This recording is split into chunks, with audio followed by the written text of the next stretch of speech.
వాస్తు అంటే ఏంటో తెలుసా మీకు? అసలు చిన్నగా సులభంగా నేనేం కించిపరిచి మాటలో ఉన్న విషయం చెప్పను. మనకు 4 దిక్కులు ఉంటాయి: తూర్పు, పడమర, ఉత్తర, దక్షిణం. ఈ 4 దిక్కులతో పాటు ఇంకో 4 దిక్కులు ఉంటాయి మధ్యలో: ఈశాన్యం, నైరుతి, ఆగ్నేయం, ఇలా మొత్తం 8 దిక్కులు. అయితే వాస్తు చెప్పేది ఏంటంటే ఒక్కో దిక్కుకి ఒక దేవుడు ఉంటాడంట. ఒక్కో దిక్కుకి ఒక్కో దేవుడు. ఈ 8 దేవుళ్ళని, 8 దిక్కుల్లో ఉన్న వాళ్ళని అష్ట దిక్పాలకులు అంటారు. అష్ట అంటే 8 దిక్కుల్ని పరిపాలించేవాడు. ఈ అష్ట దిక్పాలకులు చేసే పని ఏంటంటే ఎవరి దిక్కు వాళ్ళు ప్రొటెక్ట్ చేస్తూ ఉంటారు, కాపాడుతూ ఉంటారు.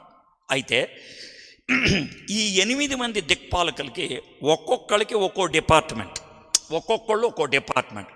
అగ్నిదేవుడు ఉన్నాడు అనుకోండి, ఆయన దేవుడు. గంగ నీటికి దేవుడు. అలాగే ఒక్కొక్కళ్ళు ఒక్కో దేవుడు. అయితే వాస్తు చెప్పే సింపుల్ విషయం ఏంటనంటే ఏ దిక్కులో ఏ దేవుడు ఉంటాడో వాడిని తృప్తిపరచాలి. ఏ దిక్కులో ఏ దేవుడు ఉంటాడో వాడిని తృప్తిపరచాలి. ఉదాహరణకి ఇది అగ్నిదేవుడి దిక్కు అనుకుందాం. ఇది అర్థమైందా? ఇదే అగ్నిదేవుడు.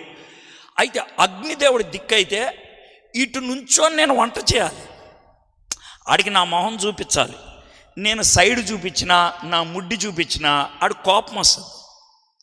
అప్పుడు నాకు వచ్చే జబ్బు ఏంటంటే కడుపు మంట. మనం దాన్ని గ్యాస్ అనుకుంటాం. లేదు, ఆయనకు వచ్చింది. సిద్ధాంతి దగ్గరికి వెళ్తే ఆయన కిచెన్ మార్చేస్తే మన కడుపు నొప్పి తగ్గిపోద్ది అంటాడు. అదే ఆయన చెప్పేది.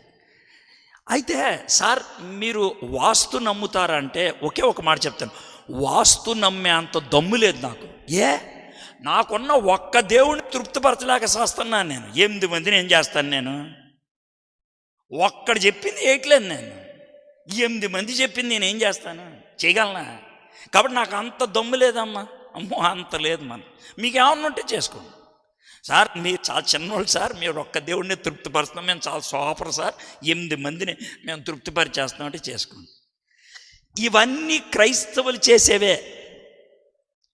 వాస్తు, కులం, మంచి గడియ, శుభ గడియ, ఇవన్నీ క్రైస్తవ్యం నుంచి వచ్చింది కాదు, బైబిల్ నుంచి వచ్చింది కాదు. వీళ్ళతో రాసుకొని పూసుకొని ఆచారాలు సొంతం చేసుకున్నాం మనం. ఇశ్రాయేలీలు కూడా అదే చేశారు. ఏం తేడా లేదు. అందుకే దేవుడికి ఏమొచ్చింది? కోపం వచ్చింది. వాళ్ళు ఎంత దుర్మార్గులు అయిపోయారంటే దేవుళ్ళని కొలిసేవాళ్ళు అయిపోయారు. మనం కూడా అంతే.